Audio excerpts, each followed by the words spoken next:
तजादात का पुतला, तजादात भी ने, होने कुछ होने कुछ, होने खुश होने गम, होने हमदर्दी होने खौफ है, होने इंतकाम की आग पड़ती ना इंसान के जज्बात एक जैसी जगह टिक सकते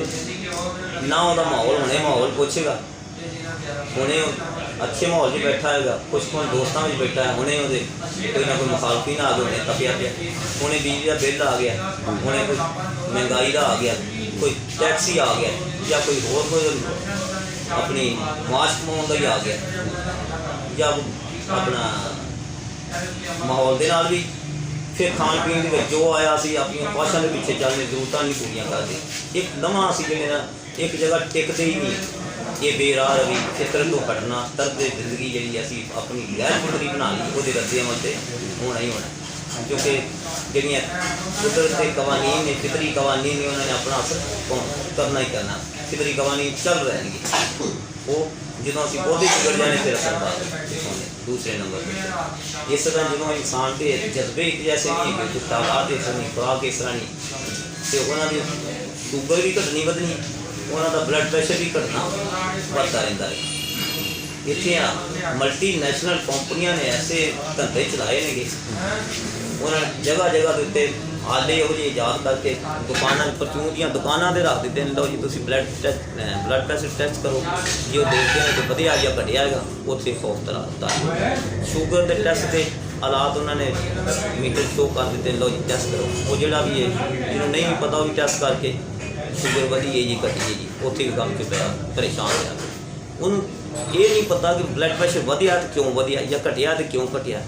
शुगर वधी या घटी है तो क्यों घटी है उसकी वजूहत नहीं वो वजूहत का इलाज करना जोड़ा है ना ये उन्हें दूर करना वो इलाज है ये की करते हैं शुगर वधी है जी लो जी इंसुलिन ला लो गोली खा लो वो इलाज वक्ती तौर पर होगी लो होगी बल्ले बल्ले ब्लड प्रेशर वधिया जी वक्ती तौर पर हो गया जो गुस्सा आया वो मसला बंदे का नहीं हल होता तो ब्लड प्रेशर एक बंदा खौफ के शुगर बढ़ जानी है वो ब्लड प्रेशर डिग पैना वो खौफ की वजह उसकी लभ के खौफ को दूर करने की कोशिश करो वो नफसियाती तौर पर हो या वो दूसरा कोई मसला हो वो असल मसायल को हल करने की कोशिश करो एक मैडिकल साइंस इन्नी तरक्की कर दी है इन्हें नफसियात के उत्ते भी बहुत सारा होगा लेकिन उसे भी वो असल स्वभाव देते कोई नहीं दवाई दे के सुन करी आते यानी कि मल्टी नैशनल कंपनियां सन खुद वो वहन के पा के वो पासे चलाउंदियां फिर शुगर 3 किस्म की होती है एक वो शुगर जी असली शुगर जिदा इलाज अजराती चीज़ा गोश्त खोना खटास खोना एक वो दूसरी नंबर की शुगर जी झूठी शुगर है वो अक्सर उन्होंने बंद होंगे ने जोड़े सुदाकी मुताज होंगे जोड़े ऐश प्रस्त होंगे जोड़े लज्जत में मुबतला रह जाते उस पास ज़्यादा या ऐश अल्लाह ने बहुत सारा दिता होया ऐशो इशरत की जिंदगी गुजारते हैं उन्होंने असी कितने गुप्ती मरीज या गर्म मरीज उन्होंने रद्दे अमल के उत्ते उत्थे शुगर पैदा हो गए उन्होंने आज़ाद इन्नी को हरारत पैदा कर देंगे ने सुखाव पैदा कर देंगे तो उत्थे फिर हम तस्कीन देने वास्ते जिवें गर्मी बहुत ही सारी पैदी तो बारिश बरसा देता कुदरती तौर पर फिर उत्थे बारिश बरसदी शुगर पैदा हो गई यानी उन्होंने इलाज होता है जिन्होंने असी जेमर बना के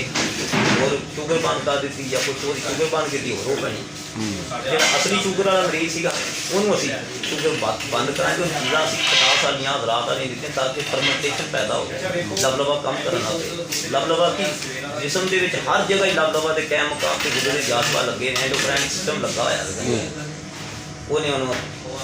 तखमीर पैदा कर दी इंजाइम पैदा करते हैं फर्मेंटेशन पैदा करते हैं लिहाजा वो इंसुलिन वाला काम करना शुरू कर देना तीसरे नंबर की शुगर है वो जोड़े बंदे बहुत मेहनत करते हैं मेहनती बंदे उन्होंने पिछों खुराक नहीं मिलती उन्होंने जिसम अपने घुल के बाहर होने लग पैंदा जिसम घुलने लग पैंदा फिर उन्होंने भी शुगर ब्लड प्रेशर का शौक उन्होंने तस्कीन चाहिए उन्होंने आराम चाहिए उन्होंने तो तुम शुगर दो उन्होंने शुगर भी दो दूसरी चीज़ा भी दो मिठिया चीज़ों ज़्यादा मुताबिक करोगे उन्होंने इलाज ही शुगर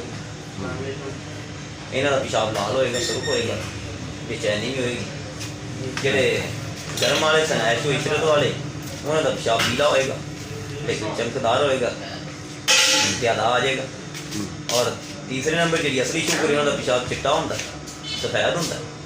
ਬਹੁਤਾ ਹੁੰਦਾ, ਬਾਰ ਗਿਆ ਸਰ। ਜਦੋਂ ਬਿਲਕੁਲ ਹੀ ਬਹੁਤੀ ਠੰਡ ਹੋਈ ਉਹਦੀ ਸ਼ੋਰੀਅਤ ਪੈਦਾ ਹੋ ਜਾਣੀ, ਯਾਨੀ ਉਹਦੇ 'ਚੋਂ ਤੇਜ਼ਾਬੀਅਤ, ਹਲਕੀ ਜਿਹੀ ਖਟਾਸ ਪੈਦਾ ਹੋ ਜਾਣੀ, ਜਿਹਨੂੰ ਅਸੀਂ ਸ਼ੋਰਾ ਜਿਵੇਂ ਕਹਿ ਜਾਂਦੇ, ਸੇਮ ਕਹਿ ਸਕਦੇ, ਥੂਰ ਤਰ੍ਹਾਂ ਹੋ ਜਾਂਦਾ।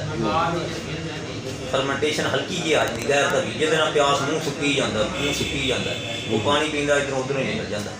ਇਹ ਅਸਲੀ ਸ਼ੂਗਰ ਵਾਲੇ ਪਾਸੇ। ਇਹਦਾ ਇਲਾਜ ਖਟਾਸ, ਇਹਦਾ ਇਲਾਜ ਹਜ਼ਰਾਤੀਅਤ, ਇਹਦਾ ਇਲਾਜ ਬੋਝ ਤੇ ਭੁੰਨੀਆਂ ਤਲੀਆਂ ਚੀਜ਼ਾਂ ਨੇ। ਔਰ ਤੁਸੀਂ ਕੋਈ ਨਵੇਂ ਅੰਦਾਜ਼ ਨਾਲ ਸਵਾਲ ਕਰੋਗੇ ਤੇ ਨਵੇਂ ਅੰਦਾਜ਼ ਨਾਲ ਕੋਈ ਜਵਾਬ ਆ ਜਾਏਗਾ।